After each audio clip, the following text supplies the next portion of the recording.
দোৰাবান্ধি লাটৰ গাঁওবুঢ়া মই ভাৰপ্ৰাপ্ত গাঁওবুঢ়া হওঁ। মোৰ স্থায়ী লাট হ'ল গৰিয়াবুৰী গাঁও, গৰিয়াবুৰী পথাৰ।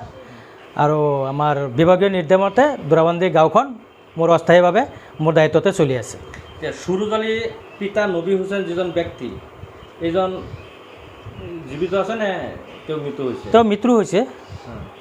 কিমান দিন আগত মৃত্যু হৈছে? মৃত্যু হৈছে আপোনাৰ 9/6/2021 তাৰিখে মৃত্যু হৈছে মানুহজন। মৃত্যু হৈছে বুলি আপুনি কেনেকৈ গম পাইছিলে? মই গম পাইছোঁ, তেওঁলোকক পৰিয়ালে জনাইছে আৰু মই নিজেও তাত ফিজিকেলি ভেৰিফাই কৰি চাইছোঁ যে নাই, মানুহজন মৃত্যু হোৱা কথাটো সত্য। তেওঁ মৃত বুলি আপোনাৰ পৰা কোনো চাৰ্টিফিকেট লৈছিলে নেকি? হয়, মোৰ পৰা এটা প্ৰমাণপত্ৰ লৈ গৈছে মৃত বুলি।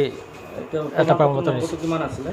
প্ৰমাণপত্ৰৰ নম্বৰটো আছিলে আপোনাৰ মোৰ 2 নম্বৰ আপোনাৰ বহীখন আছিলে 2 নম্বৰ বহী 275 চিৰিয়েল 2021 চনৰ নিছিলে চাৰ্টিফিকেটখন। 2021 ইতিমধ্যে আমি গম পাইছোঁ যে 2022 চনত আপোনাৰ তেওঁ এটা ক'ভিড ভেকচিনৰ চাৰ্টিফিকেট লৈছে, ক'ভিড ভেকচিন লোৱা বুলি। এই সম্পৰ্কে আপুনি গম পায় নেকি?